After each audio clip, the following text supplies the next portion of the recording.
Bangkitlah hai perindu surga. Media Suara Islami. Media Suara Islami.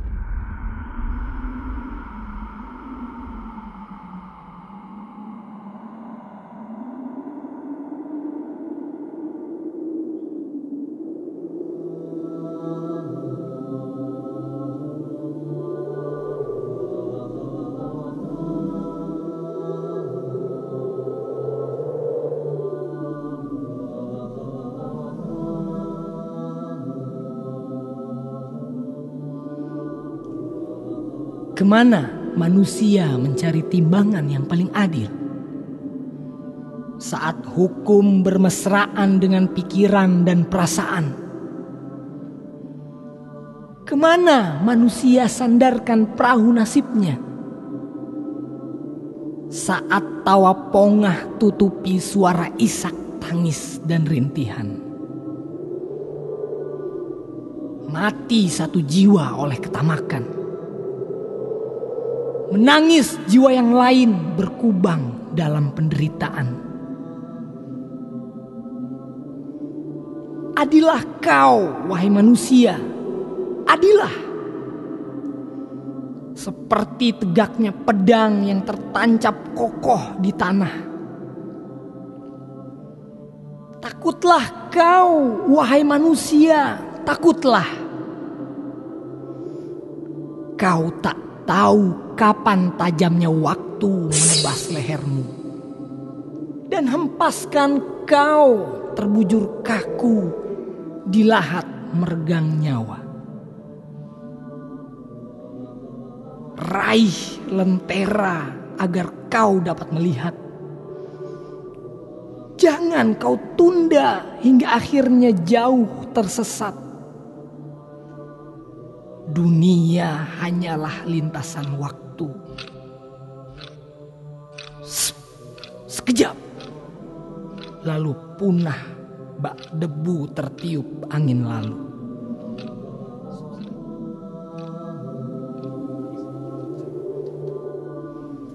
Inilah kisah anak manusia yang tersesat. Yang temukan telaga pertaubatan dari sebuah perkenalan.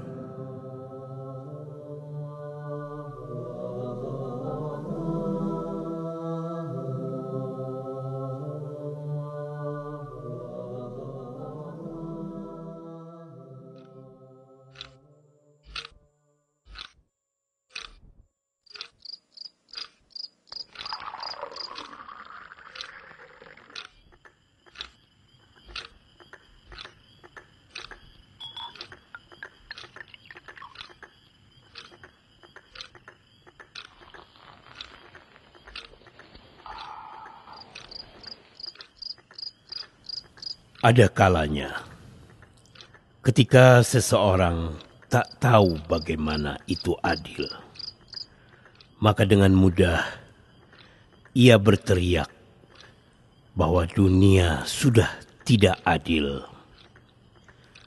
Seringkali manusia harapkan adil itu adalah ketika haknya dipenuhi, tanpa peduli apakah hak orang lain terpenuhi. Saat menerima, maka dunia adil bagimu. Saat kau kehilangan, maka kau katakan dunia, nasib dan takdir itu kejam dan tidak adil. Apakah benar ini adil? Lalu apakah sebenarnya yang disebut dengan adil itu? Ini adalah kisah yang menjadi bagian penting hidup gue. Perjalanan menuju keadilan yang gak pernah gue bayangin akan ada. Namun waktu itu benar-benar gue rasain kedamaian yang mendalam.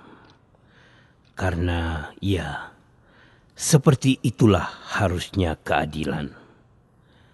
Siang itu, setelah gue bertemu Pak Haji, begitu gue memanggilnya.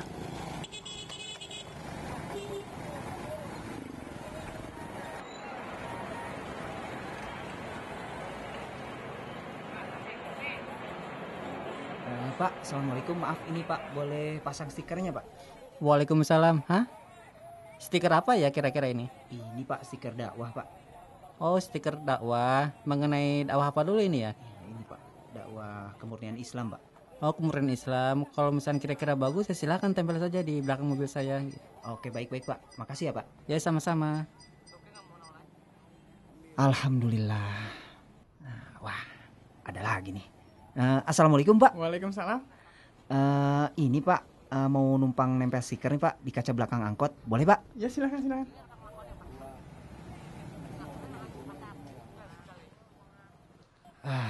Alhamdulillah. Nah, itu angkot yang bagus tuh. Coba gue deketin. Misi Bang, mau nempelin stiker boleh Bang? Apaan tuh? Ini stiker dakwah Bang. Nggak usah. Awas lu, ngotor-ngotorin mobil gue aja. Oh iya Bang. Galak amat, astagfirullah.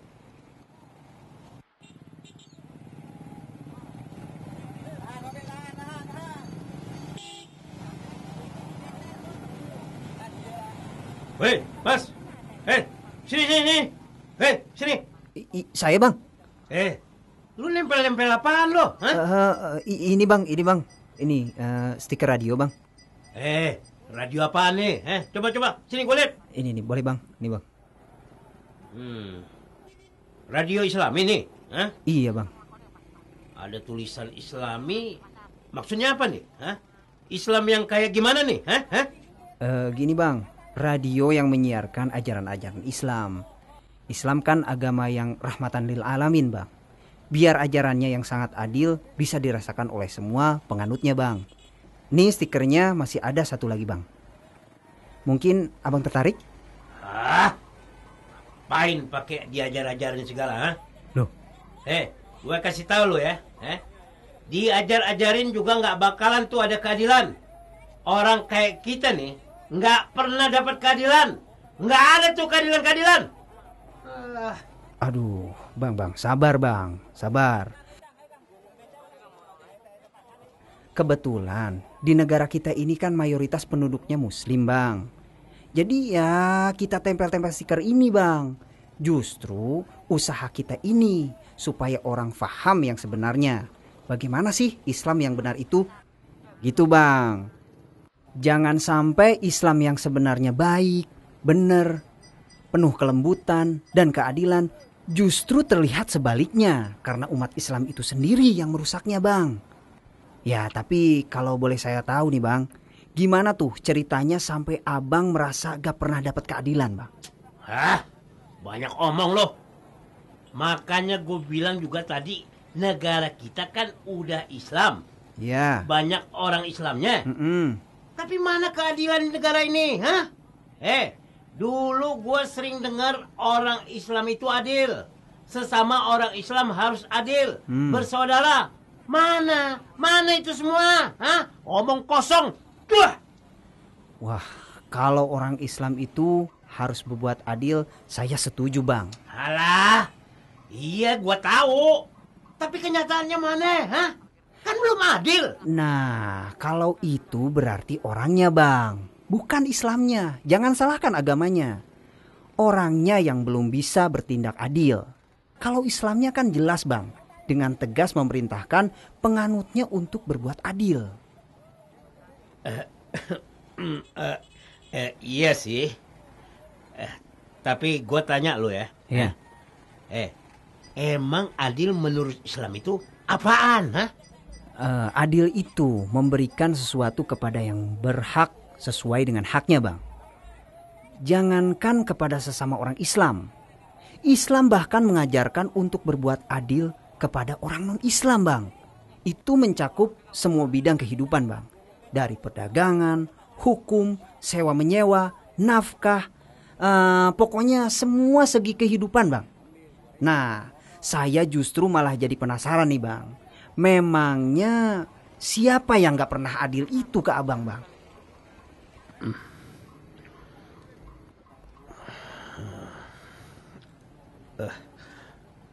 Dulu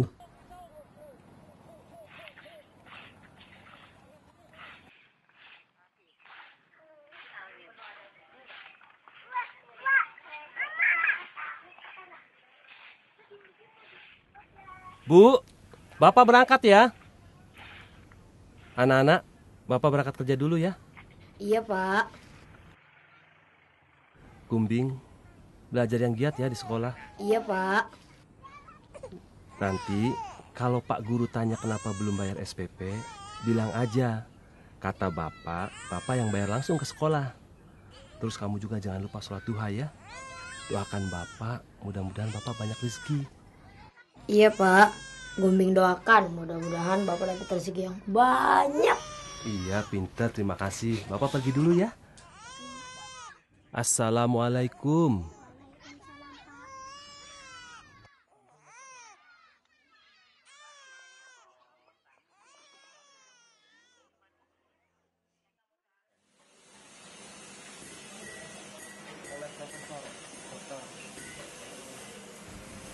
Selamat sore Pak Jamal. Oh iya Pak. Begini Pak Jamal. Sudah beberapa lama ini kami memperhatikan kinerja Bapak. Dan kami nilai Bapak adalah orang yang kreatif, disiplin, dan inisiatif. Seringkali kami temukan ternyata inisiatif dan pola kerja Bapak sangat mempengaruhi semangat karyawan-karyawan yang lain. Nah, oleh karena itu, kami sepakat untuk menjadikan Bapak sebagai koordinator karyawan dengan harapan dapat mendongkrak lebih jauh produktivitas karyawan. Sudah tentu, gaji Bapak pun kita akan naikkan sesuai jabatan yang baru. Bagaimana Pak? Apakah Bapak bersedia? Alhamdulillah Pak. Baik Pak, saya sungguh tidak menyangka akan mendapatkan kabar gembira seperti ini. Saya ucapkan banyak terima kasih Pak. Wah, keluarga saya dulu pasti sangat senang mendengarnya. Iya, terima kasih Pak. Terima kasih Pak atas perhatiannya. Saya mohon bimbingannya ya Pak. Baik, kalau begitu mudah-mudahan semua berjalan lancar. Baik Pak, baik. Sekali lagi terima kasih Pak.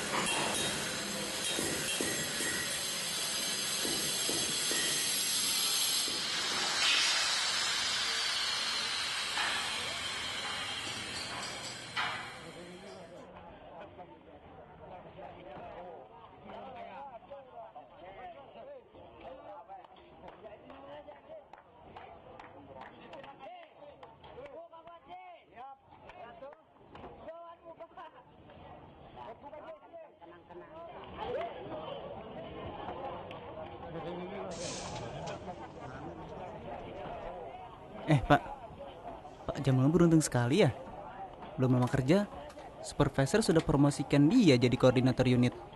Padahal banyak orang yang sudah kerja lama tapi susah naik jabatan loh. Hebat Pak Jamal ya. Saya ikut seneng. Lah iya toh, wajar saja. Uang kerjanya bagus, banyak ahliannya. Bagus tuh kalau dia dijadikan koordinator unit. Produksi bisa meningkat, orangnya juga baik, sopan, jujur pula. Wes, cocok tenan lah. Ya iya Pak. Pak Jamal itu emang pinter. Apa saja bisa dikerjakan. Ulet gitu Pak. Pak, maaf Pak. Apa saya tidak salah dengar? Supervisor promosikan Pak Jamal jadi koordinator unit. Loh, Pak Udin belum tahu? Iya Pak, tadi siang. Tadi siang? Saya dengar sendiri kok waktu supervisor bicara dengan Pak Jamal. Tadi siang? Iya Pak. Kenapa Pak? Ada yang salah? Oh, tidak. Saya cuma kaget saja dengarnya. Wah, hebat ya Pak Jamal. Oh iya, saya mau pulang duluan nih. Pak Udin mau bareng saya nggak? Enggak deh. Saya masih ada keperluan dengan Pak Jamal. Silakan duluan Pak. Baiklah.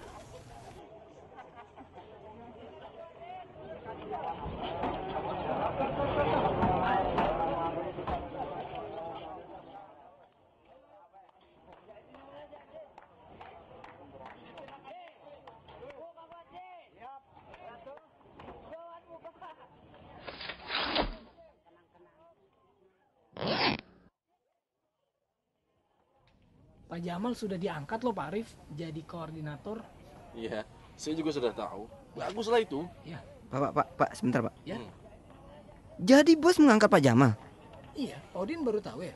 Jadi koordinator? Iya. Udah, silakan duluan. Ada yang harus saya selesaikan. Enggak. Ini enggak bisa dibiarkan. Saya tidak terima. Saya harus bicara dengan Pak Jamal. Nah, itu Pak Jamal. Pak. Sebentar, Pak. Bisa ngobrol sebentar? Ya. Oh, Pak Udin. Maaf, Pak. Saya mau pulang. Saya ingin cepat sampai rumah. Sombongnya. Sampai nggak punya waktu untuk ngobrol. Mentang-mentang jadi koordinator. Asal Pak Jamal tahu ya. Harusnya saya yang jadi koordinator, bukan Bapak. Saya lama kerja di sini. Kenapa bos malah mengangkat Bapak? Saya tahu. Pasti Bapak pakai guna-guna kan? Ayo, ngaku. Astagfirullahalazim. Tolong Pak Udin. Kalau bicara jangan seperti itu. Jujur Pak, saya juga tidak mengharapkan untuk diangkat jadi koordinator. Nggak usah mungkir deh Pak. Saya paham kok yang begituan. Sebentar, hati-hati Pak Udin. Itu fitnah. Saya tidak memakai guna-guna. Itu syirik. Dan saya tidak akan melakukan itu Pak Udin. Harusnya Bapak bilang dong ke bos. Kalau yang seharusnya jadi koordinator itu saya. Pak Jamal kan tahu. Saya paling lama kerja di sini. Di mana-mana kalau ada pengangkatan jabatan pasti pakai guna-guna. Saya minta Bapak diam. Jangan bicara seperti itu. Bapak berani sama saya, ha? Aduh.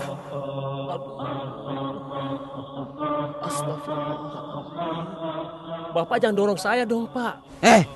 Bulan kemarin saya ditegur bos karena mesin ngadat. Bapak kan yang memperbaiki mesin itu. Bapak cari perhatian bos kan? Bapak juga kan yang menjelek-jelekan saya karena saya merusak mesin itu. Masya Allah. Saya tidak pernah menjelek-jelekan Pak Udin. Saya tidak percaya. Bapak pasti melakukannya. Saya akan beri pelajaran ke Bapak. Ampun Pak, astagfirullah. Ampun Pak, astagfirullah. Ampun Pak, sudah Pak.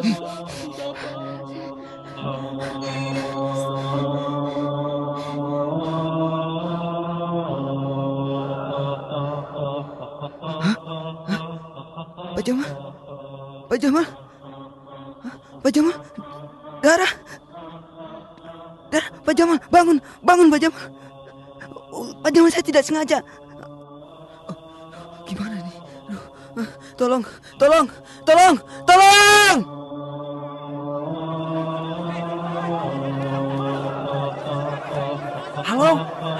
Halo, dengan kepolisian.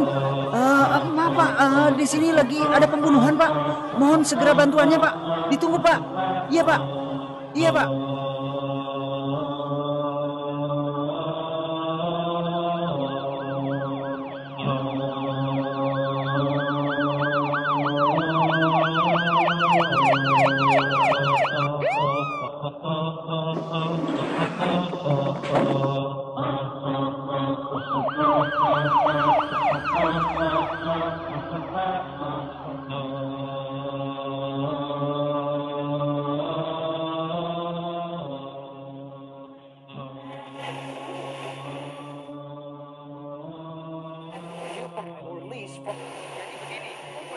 Dan bapak-bapak, dalam Islam, adil atau keadilan berarti memberikan hak yang wajib diberikan dan menyamakan semua orang atau pihak yang berhak mendapatkannya sesuai dengan kadar keberhakannya masing-masing.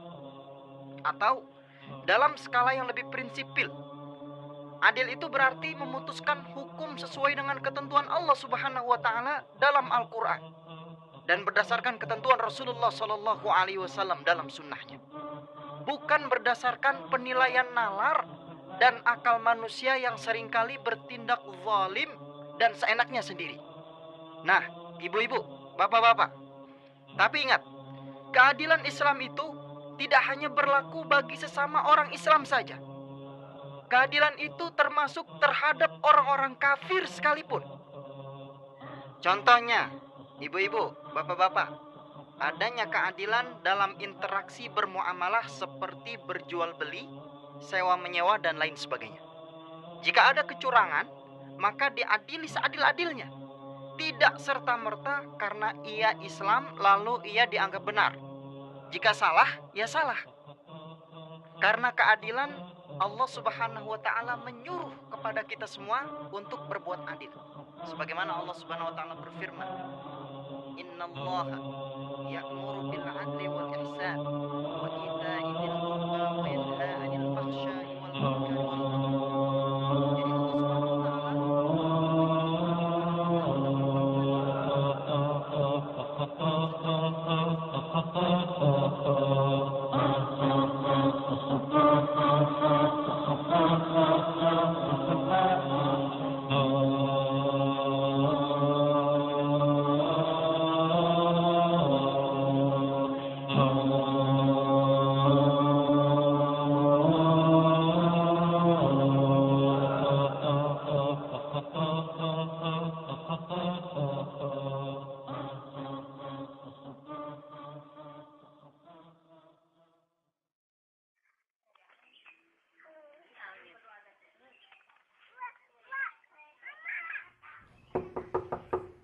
Assalamualaikum.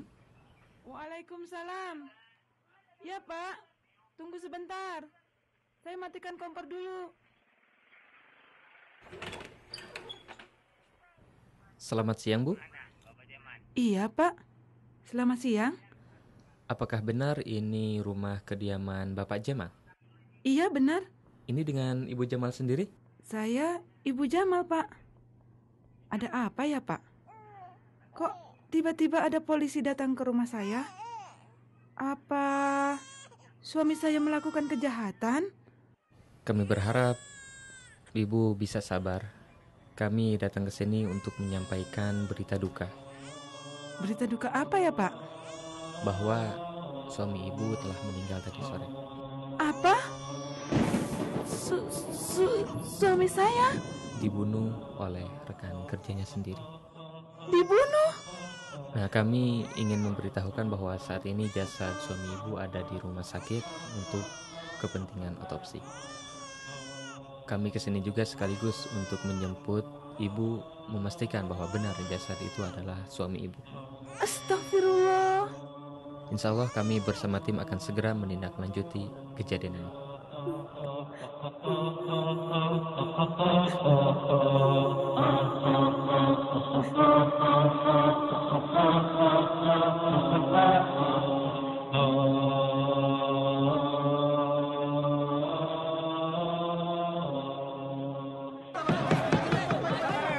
Saudara Udin, berdasarkan bukti-bukti dan fakta yang dipaparkan dalam persidangan dan keterangan-keterangan dari para saksi yang memberatkan Anda, maka dengan ini Anda dinyatakan bersalah karena telah melanggar KUHP pasal 334 ayat 5, yaitu perbuatan dengan sengaja menghilangkan nyawa orang lain dan diancam dengan pidana penjara paling lama 15 tahun. Namun, karena pengakuan dan penyesalan terdakwa, maka dengan ini Anda dijatuhi hukuman selama 10 tahun penjara. Sidang ditutup.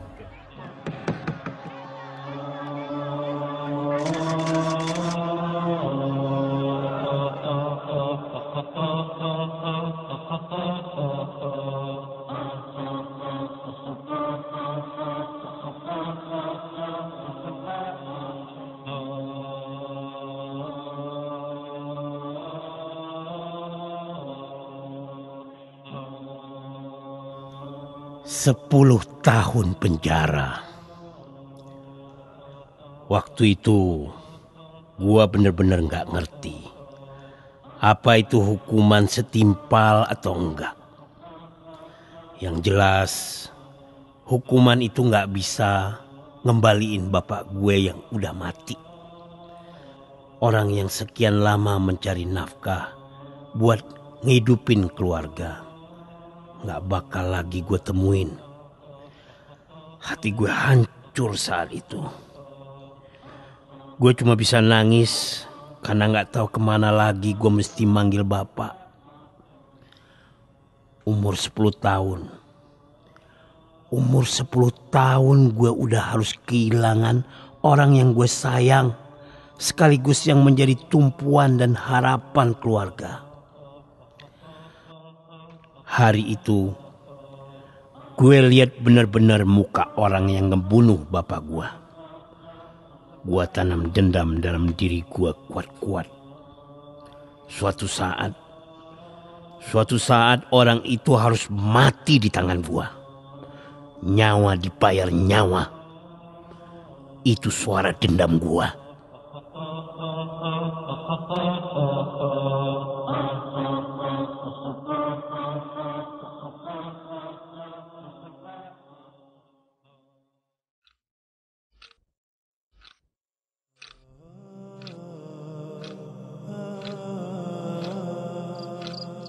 Bu, tadi Pak Guru tanya, uang SPP kapan mau dibayar?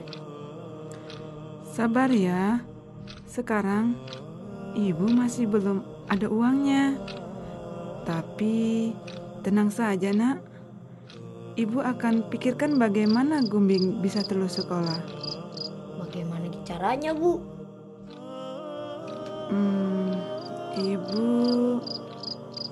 Ibu akan berjualan, Nak.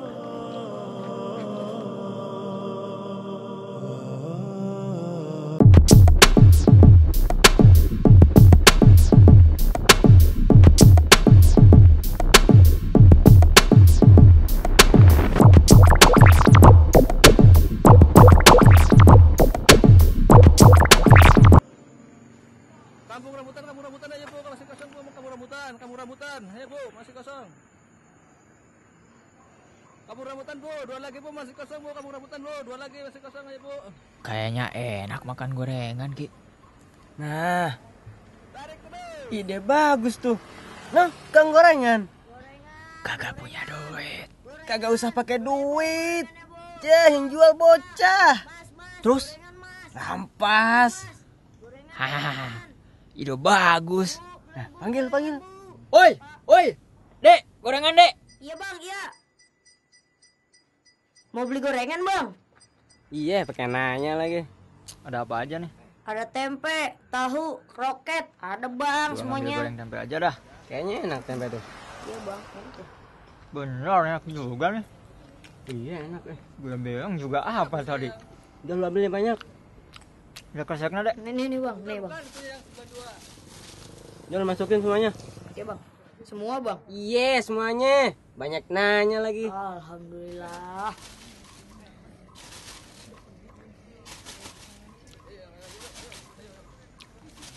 Udah semua nih? Semuanya jadi 5.000. 5.000. Nih, 5.000. Aduh, kabur. Tega banget sih tuh orang. Aduh, Ibu, sakit. Sialan, orang-orang jahat sialan. Awas aja nanti kalau udah gede. Gumbing pasti bales. Sialan. Kalau aja Bapak masih ada, pasti nggak susah kayak gini. Ibu dan adik juga nggak bakal sakit.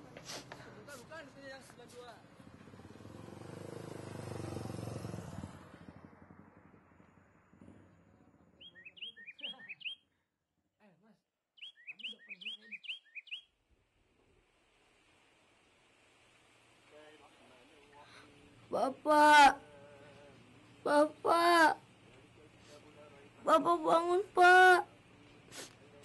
Bapak bangun, Pak. Gumbing kangen Bapak. Bantuin Gumbing, Pak. Bantuin Ibu. Bantuin kita cari uang, Pak. Bangun, Pak. Bangun. Kenapa Bapak tinggalin Gumbing? Ibu dan adik sakit, Pak. Kasihan mereka, Pak. Bapak jangan tidur terus, Pak. Bantuin Gumbing. Gumbing capek, Pak. Gumbing capek.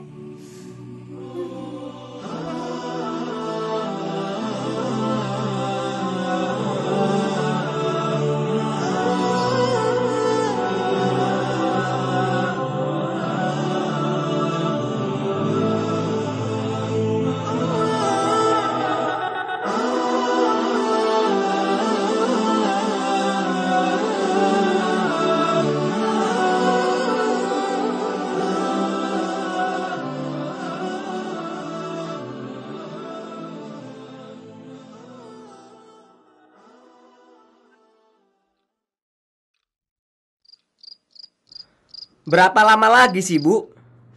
Iya, Pak. Maaf. Kami belum ada uangnya. Kami juga bingung, Pak. Mohon diberi waktu tenggang lagi, Pak. 1 minggu saja, Pak. Enak saja minta tenggang waktu. Saya ini harus bayar listrik dan air. Ini sudah bulan ketiga, Bu. Kemarin-kemarin saya masih izinkan Ibu untuk tinggal, karena Ibu memberikan alat-alat elektronik sebagai gantinya. Bulan kemarin Ibu serahkan TV butut dan rice cooker untuk ganti bayar kontrakan.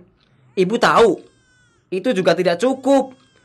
Saya jual dua-duanya cuma dapat 300.000, Bu. Kurang 150.000. Sewa kontrakan kan 450.000. Iya, Pak. Saya tahu, Pak. Terima kasih atas kebaikan Bapak. Saya akan usahakan lagi, Pak. Beri kami kesempatan. Saya mohon. Kesempatan gimana lagi sih, Bu? Kurang baik apanya saya ini? Ini sudah bulan ketiga Ibu tidak bayar kontrakan. Saya mohon, Pak. Kami tidak tahu harus tinggal di mana lagi. Ah, sudah. Simpan saja air mata Ibu. Saya tidak butuh. Bu, saya juga banyak kebutuhan. Saya sudah cukup sabar. Lagi pula gak ada untungnya saya nolong Ibu. Kalau minta tolong aja sama negara sana. Kenapa cuma menjarain pembunuh suami Ibu, tapi gak ada sumbangan untuk keluarga korban? Pak, saya mohon dengan sangat, Pak. Kasihani kami, Pak. Kami tidak punya siapa-siapa lagi di sini. Kalau bukan Bapak yang berbaik hati kepada kami, lalu siapa lagi, Pak? Saya mohon. Assalamualaikum. Anak saya sudah pulang. Waalaikumsalam, Nak. Begini saja, Bu. Saya kasih waktu 2 hari. Kalau belum bayar juga, terpaksa saya minta Ibu dan anak-anak pindah. Lagi pula besok ada yang mau lihat kontrakan ini. Dia mau bayar panjerannya.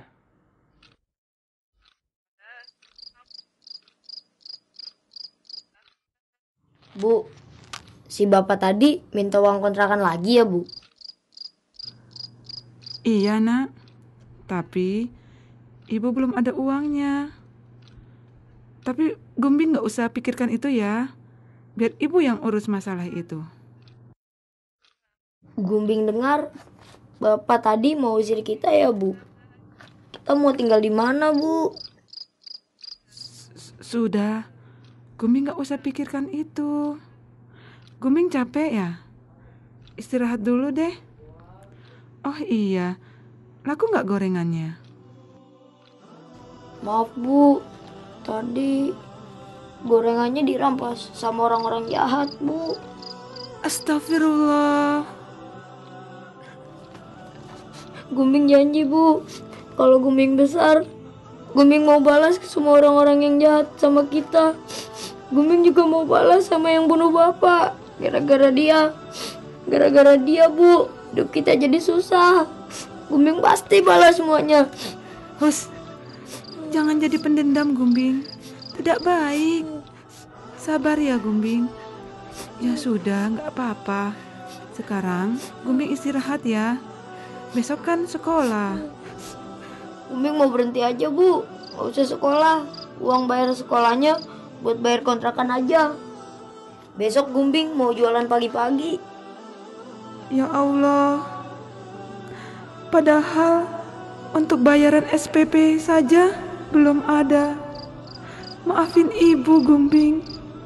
Ya Allah, tolong kami. Sini, Gumbing. Ibu ingin peluk kamu.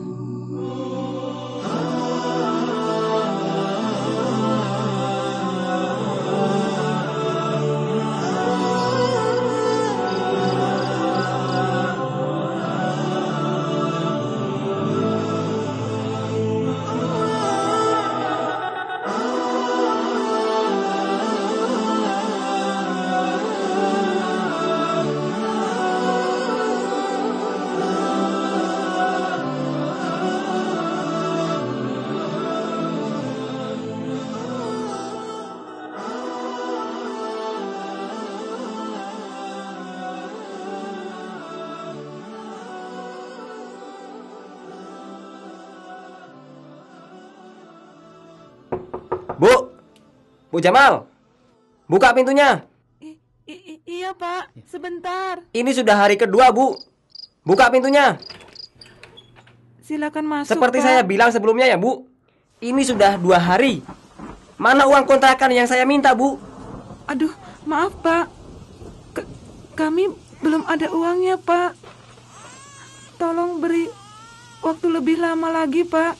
Saya berjanji, minggu ini jika kami belum juga bisa serahkan uang kontrakan, maka kami segera pergi dari sini. Tanpa Bapak suruh. Saya mohon, Pak. Masih saja sama alasannya. Masih saja minta waktu. Maaf, Bu. Saya sudah tidak bisa bantu Ibu lagi. Sekarang juga Ibu keluar. Bawa barang-barangnya. Ayo keluar. Tinggal di kolong jembatan saja sana. Tapi Pak, ini masih hujan, Pak. Anak saya sedang sakit. Mohon kasihani kami, Pak. Setidaknya biarkan kami di sini sampai hujan berhenti. Tolong, Pak. Kasihani kami, Pak. Kasihani anak saya, Pak. Gak ada urusannya. Sekarang tunggu hujan berhenti. Nanti tunggu besok pagi. Besok lagi. Ya sudah. Pokoknya saya minta Ibu dan semua anak Ibu pergi dari kontrakan ini sekarang juga. Sana. Pak, jangan Pak. Tapi Pak, jangan usir kami Pak. Sudah. Dingin Pak. Dingin. Nih, barang-barang Ibu. Bawa sana. Ini juga buruan. Pak, tolong jangan dilempar-lempar, Pak. Basah, Pak. Tolong, Pak. Tolong kasihani kami, Pak. Tolong, Pak.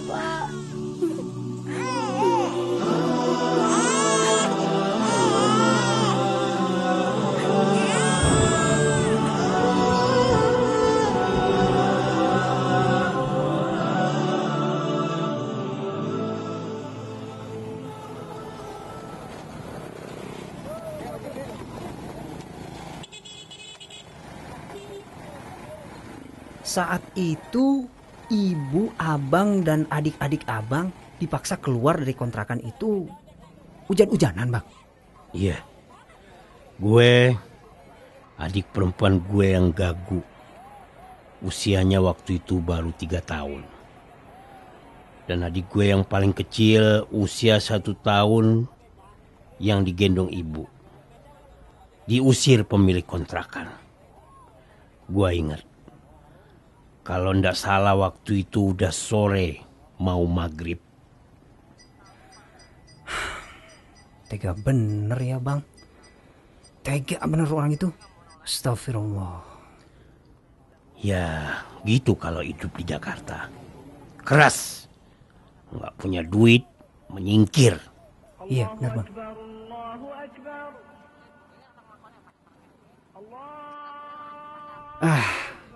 Azan. Sudah masuk sholat zuhur nih, Bang.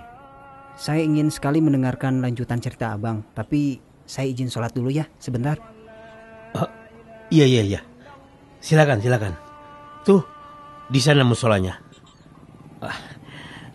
Jujur aja, kadang-kadang saya juga mau sholat. Tapi nanti sajalah. Loh, kenapa, Bang? Ayo, Bang. Mari sholat berjamaah. Iya, gampang. Nanti aja. Kalau diminta bayar toilet, bilang aja. Tamunya Gumbing itu, ya. Mereka takut dengar nama gua, Gumbing, ya. Oh, iya, Bang. Baik.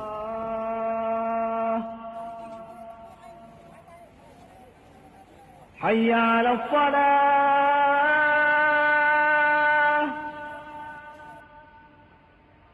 Hayya 'alal shalah.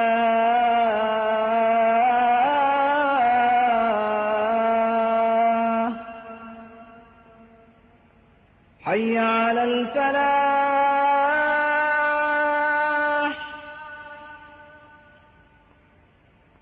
Hayya 'alal falah.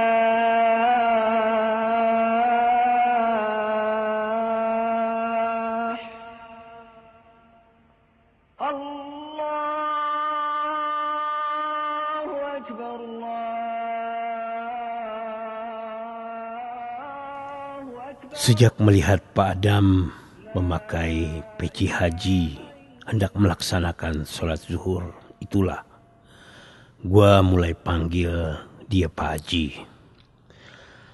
Awalnya ada rasa malu menceritakan kisah masa kecil ke Pak Adam.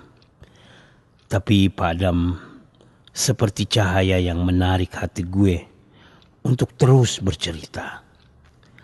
Selain itu, gue gak bisa membohongin hati kecil gue untuk mau keluar dari kegelapan selama ini. Gue butuh ketenangan hakiki.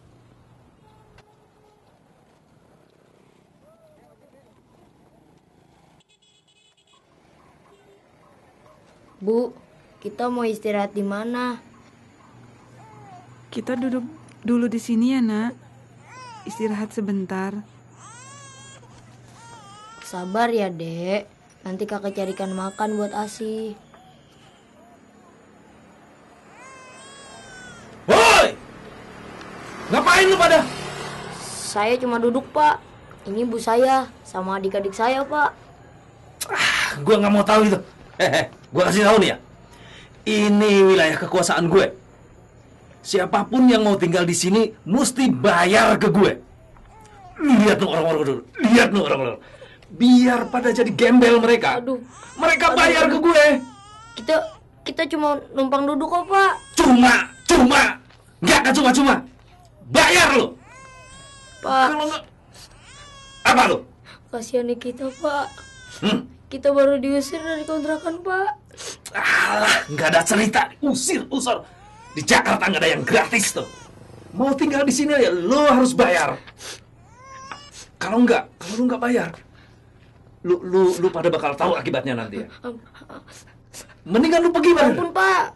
Ampun. Pergi, mendingan iya, pergi. Pak. Kita pergi. Bu, kita jalan ya, iya, Pak. Itu di sana ada jembatan lagi tuh, Bu. Ayo, Bu. Iya, Nak. Ayo jalan. Ibu masih sakit ya, Bu. Tahan ya. Ayo Asi, kakak gandeng. Kasihan tuh ibu, capek banget gendong dede bayi. Kita cari tempat dulu ya. Nanti baru kita cari makanan.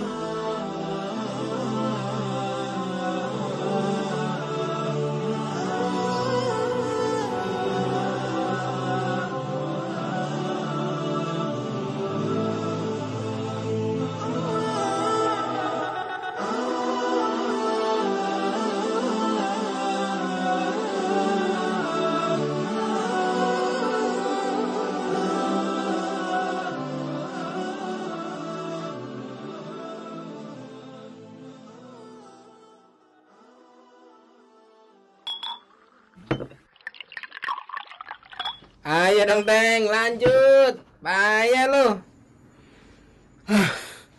Kayaknya gua lagi nih yang ngocok. Lo sih emang muka kalah emang. Minum dulu nih dikit nih. Tambah lagi nih biar malu seger nih. Aduh, muka agak, Bang. Gua puyeng banget nih, puyeng banget, Bang. Makanya tuh, Bang tuh. Dia itu yang ngocok mulu, Bang. Payah tuh. Aduh, kagak nahan, Bang nih, Bang. Gua mau jackpot nih, Bang, mau muntah, Bang. Kenapa lu? Aduh, puyeng banget, Bang nih, Bang, kepala gua, Bang, mau muntah, Bang. Aduh. Jauh. Payah nih. Gimana nih mau jadi jagoan? Bocah-bocah ngapain tuh di pojok? Gua lagi muntah, lagi jackpot. Sini lo, pijitin gue nih. Gue lagi teler nih. Iya, Bang. Iya. Lo kalau nggak salah, lo anak yang kemarin itu ya? Iya, Bang. Ngapain lo di sini lagi? Ngapain lo? Biarin, Bang, biarin. Dia mijitin gua dulu, Bang. Emang lo mau ngapain kemari? Saya mau cari kerja, Bang. Bagus. Lagi-lagi emang harus kerja. Lo mau kerjaan? Gampang. Mau, Bang. Tapi lo harus gabung di sini dulu. Mau kagak? Mau, Bang. Mau. Makasih ya, Bang.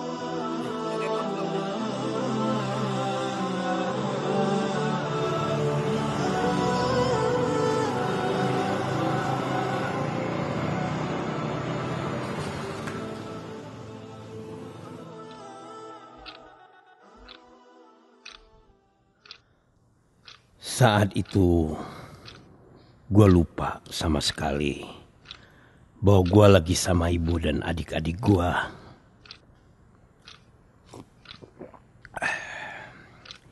Gue teler dicekokin minuman sama preman-preman itu. Saat gue sadar dari mabuk, gue udah gak ngeliat mereka di bawah jembatan. Berapa saat gue cari mereka tapi gak ketemu. Akhirnya gue balik lagi ke tempat preman-preman itu.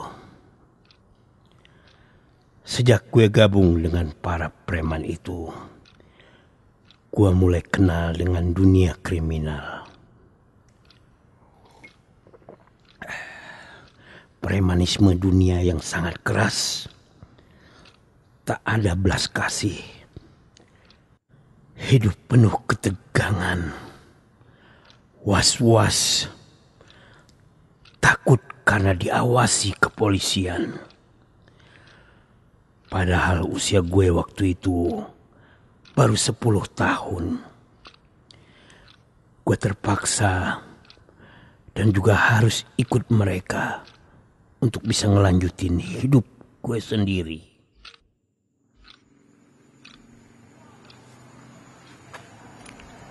Teng, sini Teng. Iya bang. Hari ini kita operasi di daerah stasiun yang baru itu. Bagus bang, bagus. Oke. Tapi ingat, kali ini targetnya kita penumpang wanita. Wow. Tapi kita main rapi nih. Kita main rapi. Kita sikat yang kelihatannya paling banyak duitnya aja. Oh gitu. Ingat ya, jangan kayak kemarin loh. Oke. Orang susah masih lu gasak juga. Iya siap. Lu kasih dompet ke gua, dompet isinya cuman tagihan doang. Ateng mah terlalu itu. Ateng mah terlalu. Bener-bener terlalu Ateng. Iya bang. Iya namanya juga lagi on bang. Gue di pintu masuk utara aja deh bang. Sekalian ngajarin si Gumbing nih bang. Ya udah, kalau gitu, kalau semuanya udah siap, ya kita jalan. Oke. Jalan.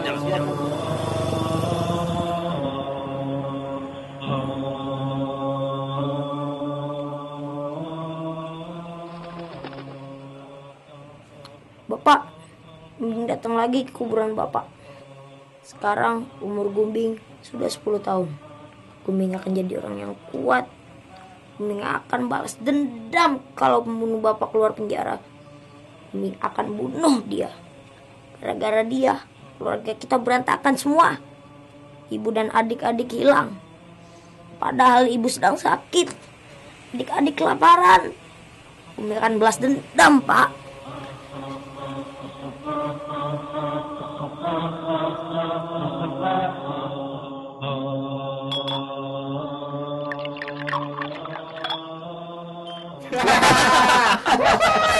Yes. Mantap. Hari ini kita dapat hasil banyak banget. Bagus. Mantap, bos. Tapi itu si Teng. Si Gumbing itu gimana Gumbing tadi? Iya. Dia memang punya bakat bang. Anaknya berani bang. Gitu. Lincah lagi bang. Hebat. Gue demen sama dia anak bang. Gue mau didik terus sampai gede bang. Biar kita adik penerusnya. Bener kagak? Bagus. Gini dah, terserah lu aja dah soal si Gumbing itu. Pokoknya gini. Gumbing. Iya bang. Lu beliin minuman lagi deh, Bang. Minuman lagi dah. Kita pesta hari ini, Bang. Asik dah. Ini, Bang. Lu akan terbiasa dengan semua ini, Bang. Kalau perlu, lu nanti si Jack itu suruh buatin tato tuh buat lu tuh. Biar kelihatan sangar, Bang, lu, Bang. Gua bikinin tato kucing, Bang. Mulai saat ini, lu sekarang udah jadi anggota kita, Bang.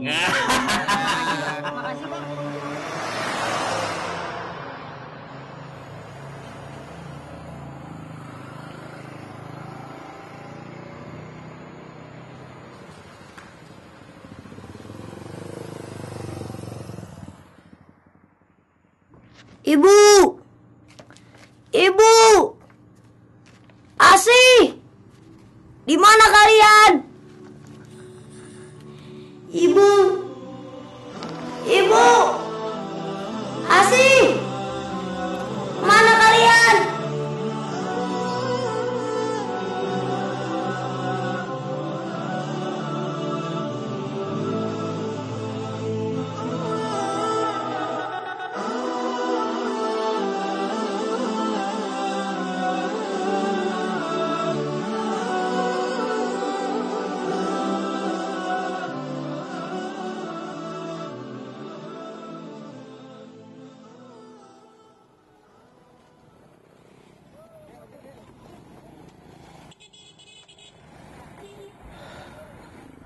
Lama gue cari ibu dan adik-adik gue.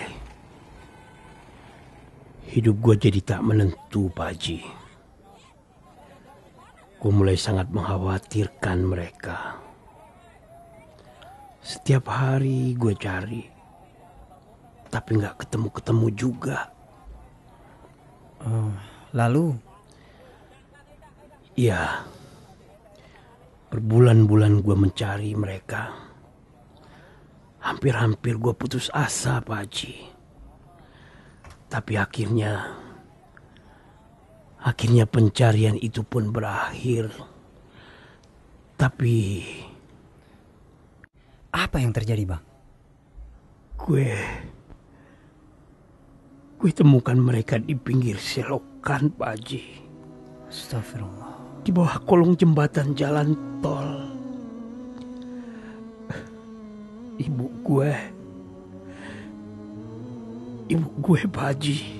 Iya, kenapa ibu? Ibu gue waktu itu kelihatan sangat kurus. Matanya dalam, napasnya lemah. Iya, terbaring lemah. Iya. Bajunya compang-camping, penuh debu jalanan. Gue langsung memeluk badannya, Pak Haji. Iya. Badannya begitu enteng, dingin. Matanya dengan lemah melihat ke arah gue. Ia coba tersenyum dan coba mengangkat tangannya. Dia coba untuk mengusap kepala gue. Gue nangis, Pak Haji. Gue nangis. Ya, Bang. Gue angkat badannya dan menaruhnya di paha gue. Di sebelahnya gue lihat adik gue yang paling kecil sudah gak bergerak. Sudah gak ada napasnya, Pak Haji. Astagfirullah. Debu menempel di tubuhnya. Lalat-lalat mengerumuni wajah adik gue. Iya, Bang. Dia udah meninggal, Pak Haji. Meninggal, Pak Haji. Innalillahi. Gue nangis sejadi-jadinya, Pak Haji. Iya, Bang. Nanti gue hancur sehancur-hancurnya, Pak Haji. Iya. Sabar, Bang. Sabar. Gue lihat ibu dan coba bertanya, Bu, apa yang terjadi, Bu? Tapi tidak ada jawaban, Pak Haji. Ya. Terakhir kata-kata yang gue dengar, ibu minta gue selamatkan Asih, adik perempuan gue, dari tempat pelacuran di mana dia bekerja sampai sekarang. Ya. Pelacuran. Ya. Adik gue melacur, Pak Haji. Innalillahi. Kurang hancur apa keluarga gue, Pak Haji?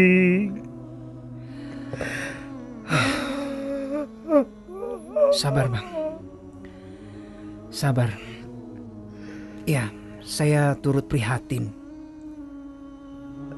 Ini mungkin cobaan Allah untuk Abang. Tapi maaf, Bang. Setelah itu berarti kurang lebih 10 tahun masa remaja Abang dihabiskan dalam lingkungan premanisme, Bang. Betul, Pak Haji. Selama itu juga tertanam dalam diri gue kebencian yang sangat mendalam. Gue semakin berani dan bertekad kuat untuk membalas dendam sama pembunuh bapak gue. Waktu itu usia gue 18 tahun. Iya. Gue udah jadi pemuda yang gagah dan kuat. Badan gue penuh tato. Semua itu gue persiapkan buat datangnya waktu itu, waktu pembunuh bapak gue keluar dari penjara. Lalu, apa yang abang lakukan?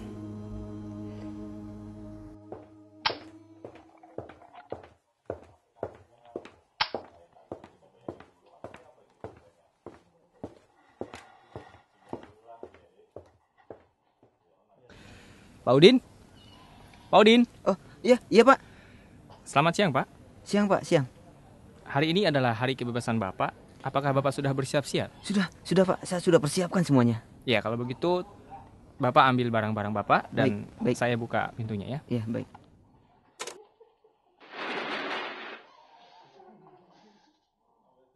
Oh ya Pak, ini ada surat bukti pembebasan Bapak. Tolong disimpan baik-baik ya. Oh iya, baik Pak, terima kasih Pak.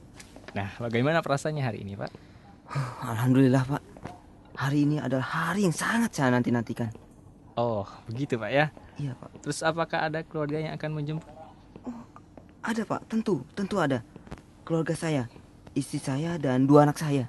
Wah, pasti keluarganya senang sekali Pak ya? Iya Pak, saya sangat merindukan mereka.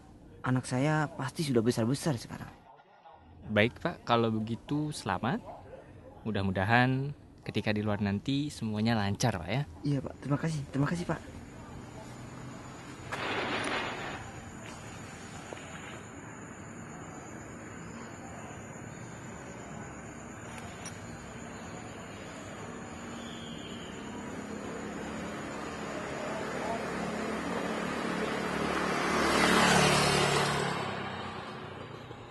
Mang, beli rokok, Mang. Batang aja. Sip.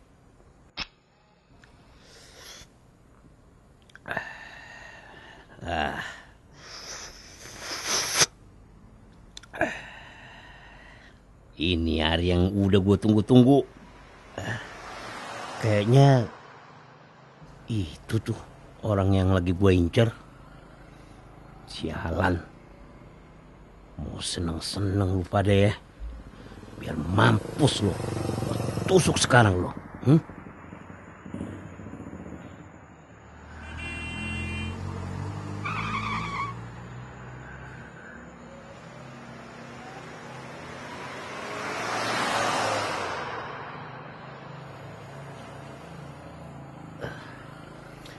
Permisi Bang. Pak Udin deh. Benar kan? Bapak Pak Udin? Oh iya Mas, benar. Tapi Mas siapa ya? Rasanya saya belum pernah ketemu Mas sebelumnya.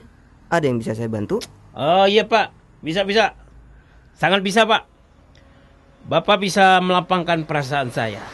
Nah, ini Pak, terima ini Pak. Mampus lu. Mampus lu, rasain lu. Gimana rasanya tusukan gue ya? Hah? Sakit lo? Hah? Lu sekarang tahu? Lu tahu kan gimana menderitanya bapak gue lu pukulin pakai besi ya? Hah? Bapak gue, lu rasain nih. Gumbing sudah balas. Ada pemohon di depan gerbang, mohon segera bantuannya. Ada pemohon di depan gerbang, segera merapat ke lokasi.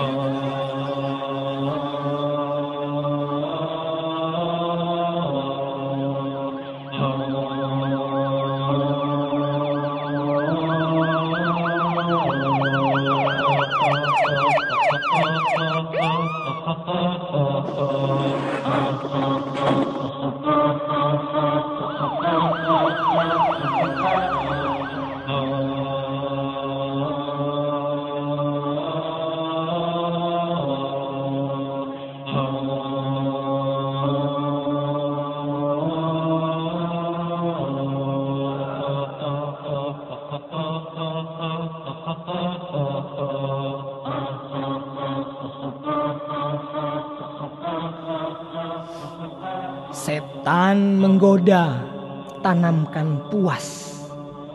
Saat darah manusia tergenang atasmu, percik-percik kebencian yang memuncak terpancing untuk keluar dari sarang dan menari di zalimnya hawa nafsu. Rasa senang itu fana, tipu daya setan yang menyengsarakan dirimu. Kepuasan itu diikuti oleh penderitaanmu kelak. Dendammu justru membunuhmu perlahan demi perlahan. Tempatkan kau jauh ke lubang keterpurukan dan kenistaan. Tak ada kezaliman yang berakhir kesenangan. Yang ada hanyalah penyesalan dan kesengsaraan.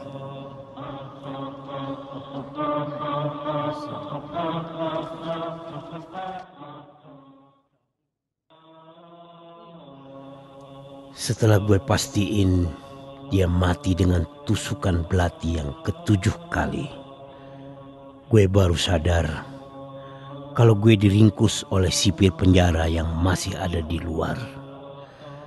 Dan akhirnya, berdasarkan bukti-bukti dan fakta yang dipaparkan dalam persidangan dan keterangan-keterangan dari para saksi yang memberatkan Anda, maka dengan ini Anda dinyatakan bersalah karena telah melanggar KUHP pasal 334 ayat 5, yaitu perbuatan dengan sengaja menghilangkan nyawa orang lain dan diancam dengan pidana penjara paling lama 15 tahun. Namun, karena pengakuan dan penyesalan terdakwa, maka dengan ini Anda dijatuhi hukuman selama 10 tahun penjara. Sidang ditutup.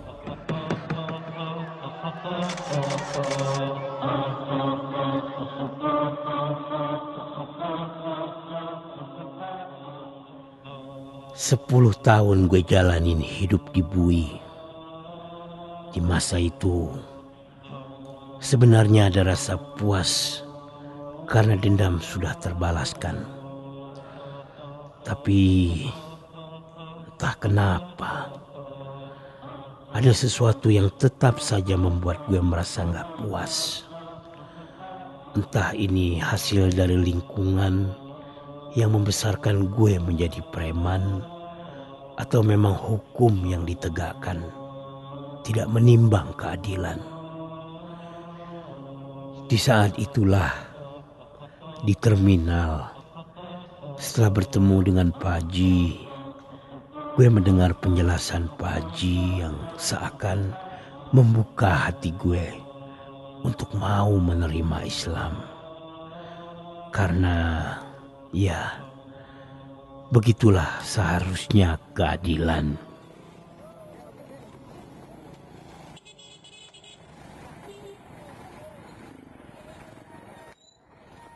Wah, Bang. Terus terang saya sangat tersentuh dengan kisah Abang ini. Saya berdoa semoga Allah mengampuni dosa-dosa Abang dan orang tua Abang. Sebenarnya dari kecil gue dididik oleh Bapak untuk menjadi seorang muslim yang baik. Bapak sering mengingatkan gue untuk sholat berjamaah di masjid. Makanya rasanya sekarang gue udah jera. Gue penat dengan kehidupan seperti ini, Pak Haji. Iya. Selalu diliputi ketidaktenangan. Subhanallah. Pasti Bapak Abang akan sangat bangga sama Abang. Terlihat Abang sangat patuh kepada orang tua Abang. Seringkali ada pikiran yang sangat mengganggu pikiran gua, Pak Haji. Apa itu, Bang? Kenapa negeri ini tidak memperhatikan keluarga kecil seperti kami? Terus Pak Haji, bagaimana sebenarnya Islam memandang pembunuhan ini? Islam sangat adil seperti apa yang saya katakan tadi, Bang. Islam memberikan 3 pilihan hukum. Ada yang namanya kisos. Kisos itu membalas dengan setimpal. Jika membunuh, balasannya dibunuh juga. Tapi itu pun bukan kita yang membunuh, Bang. Tapi hukum atau pihak yang berwenang. Terus, jika dipandang keluarga pihak terbunuh akan menderita dalam kehidupan kedepannya, maka boleh dengan membayar denda sebanyak 200 ekor unta sehat. Sehingga diharapkan keluarga pihak terbunuh akan terjamin kehidupannya, Bang. Dan bisa juga yang ketiga itu memaafkan pembunuhnya, Bang. Ini sebaik-baiknya pilihan. Kalau memaafkan berat, Pak Haji. Tapi betul begitu, Pak Haji. Yang pertama tadi dibunuh juga. Iya. Tapi hakim loh yang bertindak. Bukan sekehendak kita. Bukan kita yang main hakim sendiri, Bang. Terus pilihan kedua dikasih 200 unta sehat. Betul. Memang 1 ekor unta harganya berapa, Pak Haji? Waduh, saya nggak tahu pasti ya, Bang. Yang jelas lebih mahal dari harga sapi, Bang. Subhanallah. Ini baru keadilan. Saya juga tidak akan balas dendam kalau begitu. Tidak dipenjara. Keluarga saya tidak akan berantakan karena kesusahan. Tapi kenapa di negara ini tidak diterapkan hukum seperti itu, Pak Haji? Padahal kan negara kita negara Islam. Ya itu mungkin karena penduduknya saja, Bang. Loh, kok begitu ya, Pak Haji? Iya, begitu. Ya memang gimana lagi? Harusnya gimana, Pak Haji? Iya, harusnya umat Islam kembali kepada ajaran-ajaran agamanya. Kembali mempelajarinya dengan sungguh-sungguh. Lalu sedikit-sedikit menerapkannya dalam kehidupan, Bang. Cuma itu caranya, Bang. Dimulai dari pribadi-pribadi, di lingkungan keluarga, dan kemudian meluas ke lingkungan masyarakat umum. Dengan kembali kepada ajaran agama yang murnilah, jiwa-jiwa kita akan kembali bangkit. Gue jadi mau tahu Islam lebih banyak nih, Pak Haji. Bisa nggak, Pak Haji? Kalau boleh saya tahu, sekarang profesi abang tuh apa, Bang? Ya begini, Pak Haji. Duduk-duduk santai di terminal. Iya. Terima setoran dari supir. Kadang-kadang jadi tukang pukul bayaran. Tukang pukul bayaran, Bang? Iya, Pak Haji.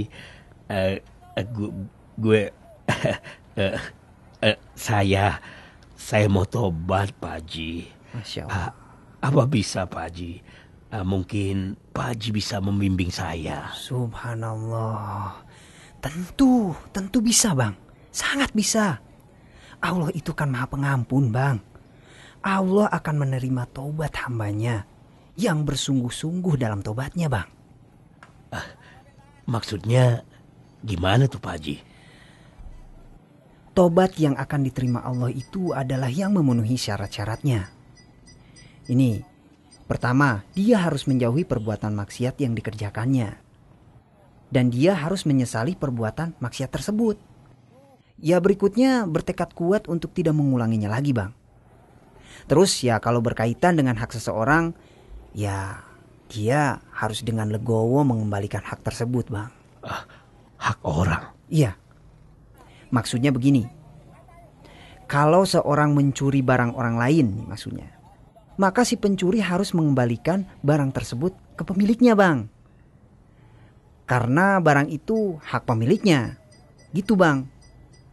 Baru tobatnya insya Allah diterima.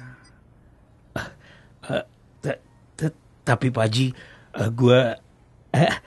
saya udah pernah ngebunuh orang. sering nyiksa dan mukulin orang, sering minum-minuman keras, main perempuan, dan lain-lain Pak Haji. Gimana tuh?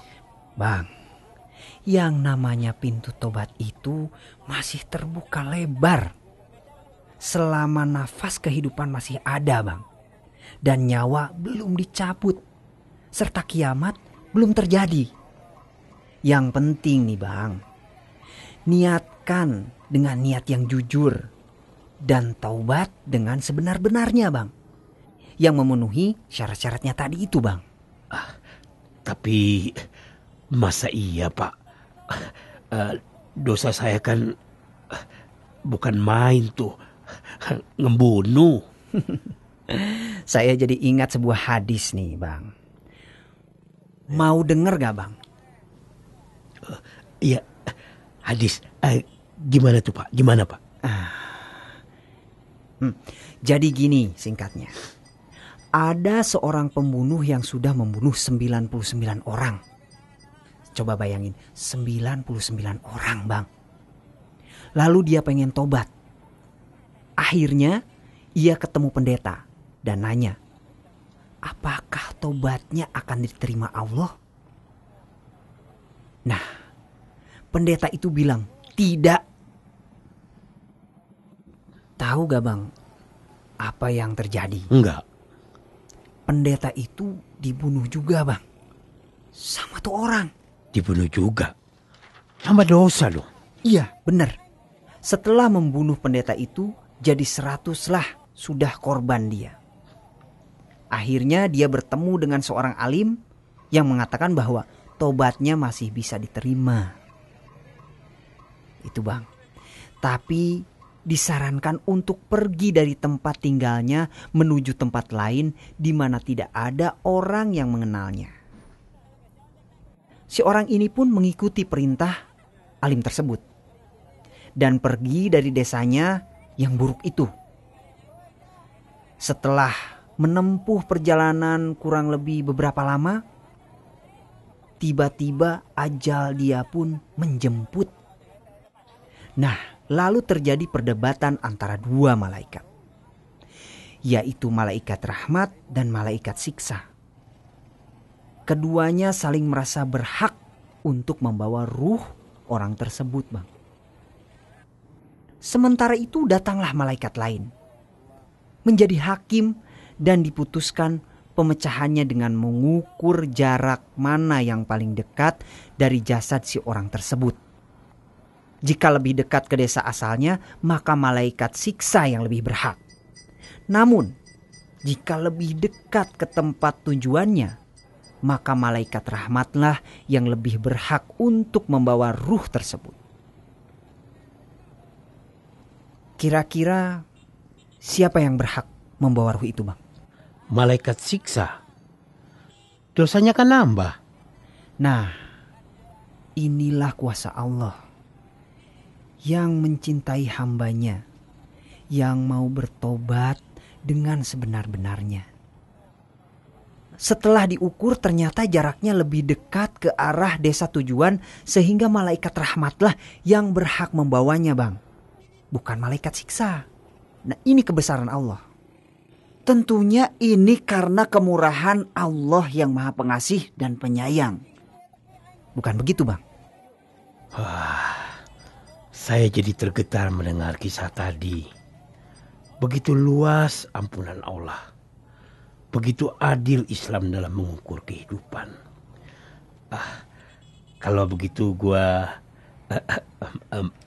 maaf Haji. Saya berjanji akan meninggalkan pekerjaan seperti ini.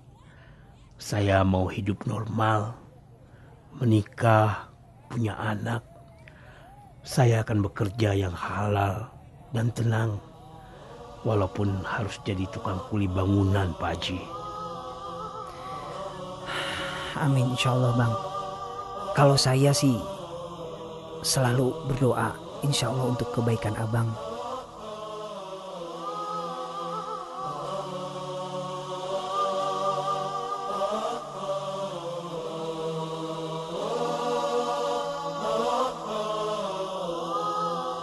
Begitulah indahnya Islam dengan keadilannya yang gue pelajari dan rasakan. Sungguh tak ada yang lebih indah kecuali dengan menerapkan Islam dan hukumnya di kehidupan sehari-hari. Gue selalu berdoa, mudah-mudahan kisah ini dapat menjadi inspirasi bagi siapa saja yang mendengarnya, terutama teman-teman preman yang mau mencari jalan hidup yang lebih mudah dan bahkan lebih baik. Pintu Islam terbentang untuk kita semua. Mari masuk ke dalamnya. Gumbing.